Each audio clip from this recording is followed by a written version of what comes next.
Hello guys, good to have you back for another video. So reset my car. In today's video I'm going to show you can get rid of this indicator over here. Service be overdue by several days. This is a Sprinter, eSprinter. The reset procedure is slightly different than the other Sprinters, and that's why I'm making this tutorial to help you out. First of all, we're gonna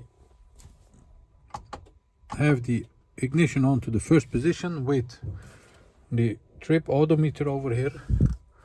Then we're gonna use these two buttons over here, the return button and the OK button. The return button you keep pressed for 3 seconds, and after 3 seconds you press the OK button next to it without releasing the return button. So 1, 2, 3, and press the OK button with it once, and that's when you enter the service menu. To scroll through the service menu downwards is pressing the right button on the left side.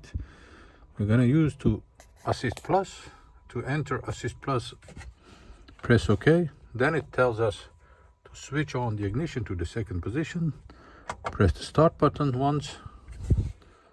Press this, okay. Then scroll down to full service by the right button on the left side. Press OK to confirm. Scroll down to confirm service on the left side.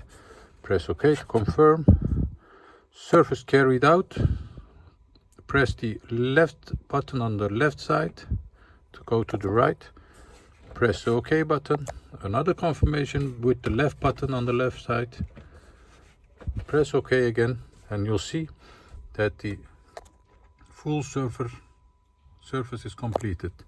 Do the check by ignition off, press ignition on, start the car, and you'll see that the pop-up indicator over here for the surface has gone.